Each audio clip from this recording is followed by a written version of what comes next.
Welcome to your comprehensive guide on the properties, concepts, and laws of numbers. Whether you're preparing for competitive exams or simply want to strengthen your mathematical foundation, this video will walk you through the essential building blocks of mathematics. We'll start with the basic properties of numbers, move through important concepts like divisibility and factorization, and finish with advanced topics such as surds and indices. By the end, you'll have a solid grasp of the number system, ready to tackle any math challenge with confidence. Let's dive in and unlock the secrets behind the numbers we use every day. Understanding the fundamental properties of numbers is crucial for solving complex mathematical problems efficiently. These properties form the backbone of arithmetic operations and are the foundation upon which more advanced math is built. Mastering them will not only help you solve problems faster, but also give you a deeper appreciation for how numbers interact. In this section, we'll explore 6 key properties that every math student should know, setting the stage for everything that follows in your mathematical journey. Let's begin with the closure property. This property states that when you add or multiply two numbers from a set, the result remains within that set. For example, if you add 3 and 5, both natural numbers, you get 8, which is also a natural number. This simple idea is powerful because it ensures consistency within number sets, making calculations predictable and reliable. Closure is a foundational concept that underpins all arithmetic operations, and recognizing it helps you understand why certain operations work the way they do. Next up is the commutative property. This property tells us that the order in which we add or multiply numbers doesn't affect the result. For instance, 4 plus 7 is the same as 7 plus 4, both equaling 11. The same holds for multiplication. 3 times 5 equals 5 times 3. This property is essential for simplifying calculations and rearranging equations, making it easier to solve problems in both arithmetic and algebra. The associative property focuses on grouping. It states that when adding or multiplying, how you group the numbers doesn't change the result. For example, 2 plus 3 plus 4 is the same as 2 plus 3 plus 4. This property is especially useful when dealing with long strings of numbers, allowing you to regroup them for easier calculation. Associativity is a key reason why we can perform mental math quickly and efficiently. Distributive property links multiplication and addition. It states that multiplying a number by a sum is the same as multiplying each add-in separately and then adding the results. For example, 2 times 3 plus 4 equals 2 times 3 plus 2 times 4. This property is vital in algebra, especially when simplifying expressions and factoring. Understanding distributivity helps you break down complex problems into manageable parts. Identity elements are special numbers that don't change the value of other numbers in an operation. For addition, 0 is the identity because adding 0 to any number leaves it unchanged. For multiplication, 1 is the identity because multiplying by 1 keeps the number the same. Recognizing identity elements is crucial for simplifying equations and understanding how operations interact with numbers. Inverse elements are numbers that, when combined with a given number, produce the identity element. For addition, the additive inverse of a is a because a plus a equals 0. For multiplication, the multiplicative inverse of a is 1a since a times 1a equals 1. Inverses are essential for solving equations and understanding how to undo operations in mathematics. Divisibility rules help you quickly determine if a number can be divided by another without a remainder. For example, a number is divisible by 2 if its last digit is even, and by 3 if the sum of its digits is divisible by 3. These shortcuts are invaluable for mental math and speed calculations, especially in competitive exams. Let's explore the most common divisibility rules and how to use them effectively. Let's clarify some key terms. Factors are numbers that divide exactly into another number, like 1, 2, 3, 4, 6, and 12 for the number 12. Multiples are the results of multiplying a number by integers, such as 5, 10, 15, and 20 for the number 5. Prime factorization means breaking a number down into its prime factors, which is a fundamental skill for many math problems. Understanding these concepts will make working with numbers much easier. Let's look at some specific divisibility rules. A number is divisible by 2 if its last digit is even. For 3, if the sum of its digits is divisible by 3, the whole number is 2. For 4, check if the last two digits form a number divisible by 4. And for 5, the last digit must be 0 or 5. These rules are quick checks that save time and help you spot factors instantly. For divisibility by 6, a number must be divisible by both 2 and 3. For 9, the sum of the digits must be divisible by 9. For 10, the last digit must be 0. And for 11, the difference between the sum of alternate digits should be 0 or divisible by 11. Mastering these rules will make you much faster at identifying factors and multiples in any number. Prime factorization is the process of breaking down a number into its prime factors. For example, 60 can be written as 2 squared times 3 times 5. This process is essential for finding the greatest common factor, least common multiple, and for simplifying fractions. Prime factorization is a foundational skill that will help you in many areas of mathematics. See prime factorization in action. Take the number 360. You can break it down step by step. 360 is 2 times 180. 180 is 2 times 90. 90 is 2 times 45, and so on until you reach only prime numbers. The final result is 2 cubed times 3 squared times 5. No matter how you factor it, you'll always get the same combination of primes. This consistency is what makes prime factorization so powerful. Fundamental theorem of arithmetic states that every integer greater than 1 can be expressed as a product of prime numbers in exactly one way, ignoring the order of the factors.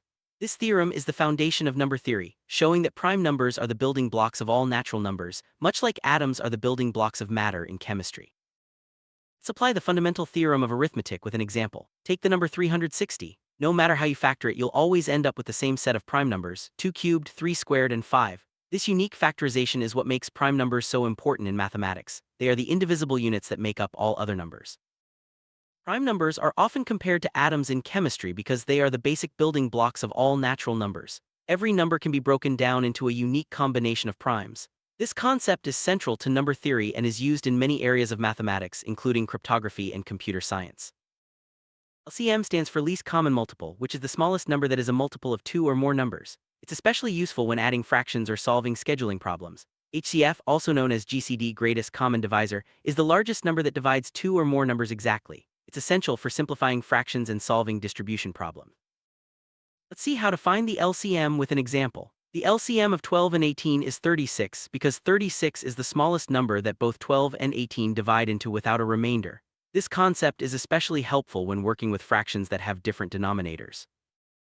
Now let's look at the HCF. The HCF of 12 and 18 is 6 because 6 is the largest number that divides both 12 and 18 exactly. Knowing how to find the HCF is crucial for simplifying fractions and solving problems involving ratios.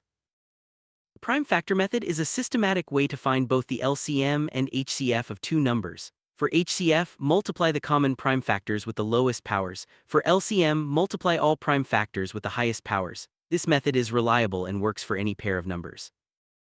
Let's use the prime factor method with 24 and 36. 24 is 2 cubed times 3 and 36 is 2 squared times 3 squared. The HCF is 2 squared times 3, which is 12. The LCM is 2 cubed times 3 squared, which is 72. This method ensures you always get the correct answer.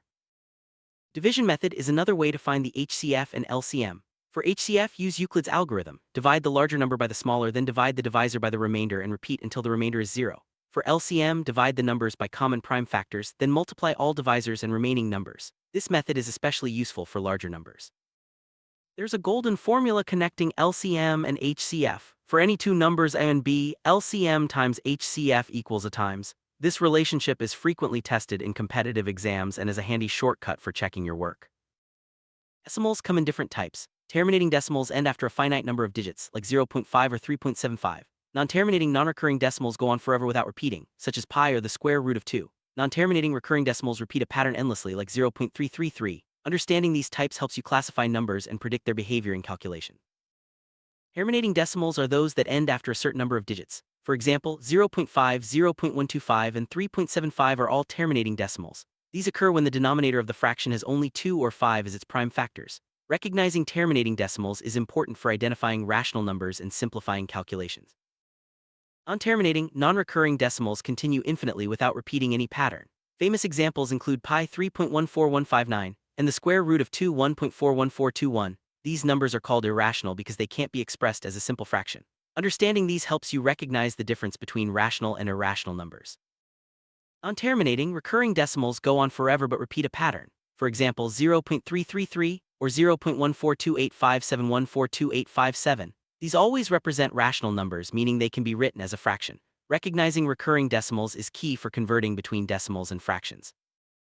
Convert a fraction to a decimal. Simply divide the numerator by the denominator using long division.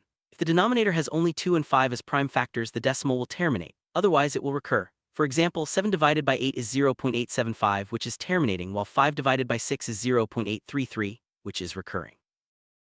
Convert a recurring decimal to a fraction. Let x equal the decimal, multiply by 10, 100, or 1000 depending on the pattern, and subtract the original equation. For example, to convert 0.666 to a fraction, let x equals 0.666, then 10x equals 6.666. Subtract to get 9x equals 6, so x equals 69, which simplifies to 23. This method works for any recurring decimal. Surds and indices are powerful tools in mathematics. Surds are roots that can't be simplified into rational numbers like the square root of 3. Indices or exponents are used to express repeated multiplication. Mastering these concepts is essential for higher-level math and competitive exams. The product law of indices states that when you multiply two powers with the same base, you add the exponents. For example, 2 cubed times 2 to the 4th is 2 to the 7th, which equals 128. This law is fundamental for simplifying expressions involving exponents. The quotient law of indices tells us that when dividing two powers with the same base, you subtract the exponents. For example, 5 to the 4th divided by 5 squared is 5 squared, which is 25. This law is essential for simplifying division of exponential terms. The power of a power law states that when you raise a power to another power, you multiply the exponents. For example, 3 squared cubed is 3 to the 6th, which is 729. This rule is crucial for working with nested exponents and simplifying complex expressions. 0 and negative exponents have special meanings. Any number to the power of 0 is 1. A negative exponent means you take the reciprocal. For example, 2 to the power of is 1 over 8. Understanding these rules is vital for working with exponents in algebra and calculus. Rationalization is a technique used to remove surds or roots from the denominator of a fraction. This makes calculations easier and expressions simpler. Rationalization is a common requirement in competitive exams and higher mathematics, so mastering this skill is essential. To rationalize a denominator like 1 over 2 plus root 3, multiply both numerator and denominator by the conjugate, which is 2 minus root 3. This process eliminates the surd from the denominator, making the expression much easier to work with. The conjugate trick is a powerful tool for simplifying radical expressions. Let's walk through a rationalization example. To rationalize 1 over 2 plus root 3, multiply by 2 minus root 3 over itself. The numerator becomes 2 minus root 3 and the denominator becomes 4 minus 3, which is 1. The final answer is simply 2 minus root 3. Practicing this technique will make you much more comfortable with surds. Rationalization is a skill that's frequently tested in competitive exams. Practice with different surd combinations to become proficient. The more you practice, the more natural this process will feel, and the faster you'll be able to solve related problems on exams. The key to mastering the number system is consistent practice. Work through different types of problems, from basic properties to advanced concepts like surds and indices. The more you practice, the more confident you'll become in applying these concepts to any math problem you encounter. We've now explored the essential properties, concepts, and laws that form the backbone of mathematics. From closure and commutativity to prime factorization, LCM, HCF, decimals, surds, and indices, you've built a strong foundation. Keep practicing these concepts to solidify your understanding and prepare for any competitive exam or real-world math challenge. Applying these number laws in real-life situations can make problem-solving much more efficient. Whether you're working on homework, preparing for exams, or tackling puzzles, these concepts will help you break down problems and find solutions quickly. Remember, a strong foundation in number properties is the key to success in mathematics. Notice how all these concepts connect. Properties like commutativity and associativity make calculations easier, while prime factorization and divisibility rules help you analyze numbers deeply.